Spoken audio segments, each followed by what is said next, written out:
Hello, welcome. How are you today? We're going to talk about the abundant mind.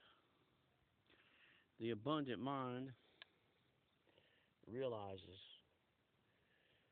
that there is an abundance of everything in nature. Nature is fruitful, rich, abundant, and loaded with food.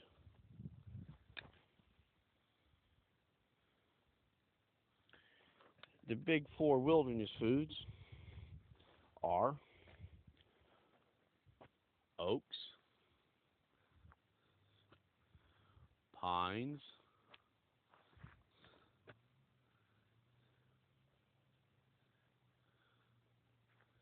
oaks. See those pines back there? More oaks. Oaks, pines, cattails, and of course these beautiful grasses. Cattails are a fair distance from this area, and those are your big four wilderness foods. The land is abundant and rich. Those four food groups can keep you alive. Acorn has more protein than steak, pound for pound. It's a lot of work, but it's there. Pine nuts. It was traditional that when wagon trains would go across the Donner Pass area, that they would stop and trade with the Indians, the Paiutes and different Indians over there, and they would trade off some of their superior beef and stuff for pinole, pine nuts, and various other grains and products these Indians had. And well, let's just say that the Donner Party uh, didn't exactly trade with the Indians before it went into the pass. Ended badly for them. They got caught up there in the snow rushing through. However, the snow was a bleak time, that's for sure. I mean, when you're talking the land's wrapped in winter, the hunt is on. I mean, you're out there on your own resources. You're looking at inner barks. You're looking at pretty bleak, pretty bare. But there's still food, but you got to dig down. You got everything else to get down to it. There'll be tubers and stuff underground from like bulbs and stuff and plants like this. It's a lot of work. Can you imagine clearing that off to get a handful of bulbs under 6 feet of snow? You'd have to move all 6 feet of snow and dig around and hope for that jackpot to get those bulbs. There's not that many there. What, like 1, 2, 3, 4, 5, 6, 7, 8, 9, 10, 10 of them in this area. That's pretty bleak, right? Unless you scored a large patch like that one, where you have like 50 or 60 in one group. That might be worth digging down through the snow for. Other than that, you can be out hunting.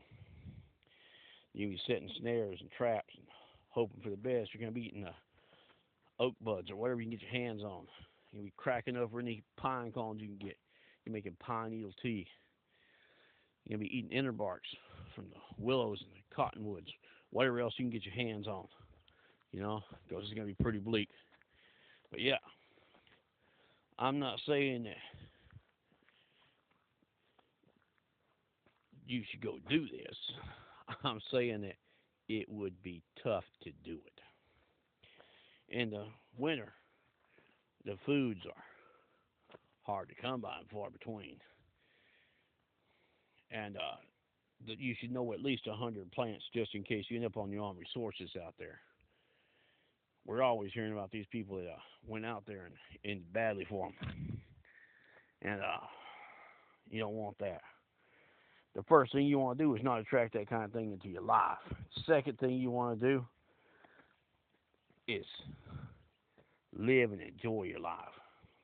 The people that went through all that stuff built the modern world. You know, all the countries we have today, all the civilization we have today, the big cities, the farming system, these people that struggle and surviving and living off the land built that and handed it down to us, and we're the caretakers of that. And we hand it down to our children, and they hand it to their children. We should not see the world as our possession, but as we're borrowing it from our children, which is actually what we're doing.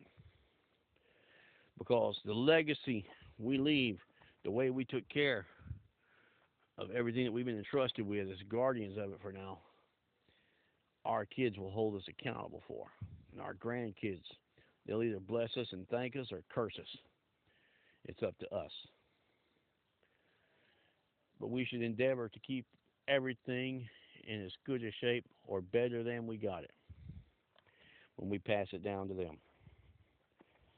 And anyone who don't, well, I reckon there's a special place for them. Yeah. Karma has a unique process for that. But eventually, this beautiful earth of ours will renew itself, and whether we survive it or we go on to other worlds, we are caretakers of this world, and we have to take the best care we can of it, as it has taken care of us for countless generations. Now, got a little sidetracked there. There'll be a link beneath here where you can go and get some survival tools and the like, and another one where you can go get some subconscious mind tools to work on those primal skills and get those primal tools that your ancestors had that gave them the ability to survive and thrive and find things where they use the law of attraction, ancient laws like universal laws. Today we know them as laws. To them, it was instinct and common knowledge, things we've long forgotten. Everybody's pretty much separated from their culture these days, and that culture is rich.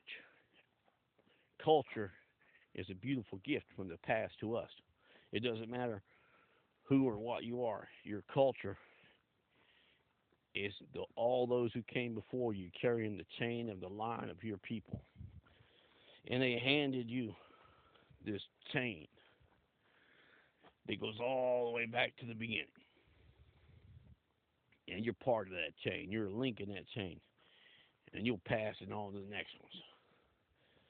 And it's your duty to care for that chain, that line of people that came before you, and that line of people that comes after you.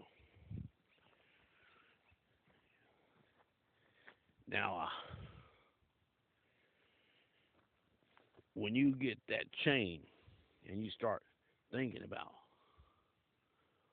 how many ages before, what those people went through, now you're starting to get the idea about culture, what they built, what they left behind, what they went through, what they endured, what they passed down to you. These things are vitally important. Cherish them. And have a good one, and I'll see you on the other side.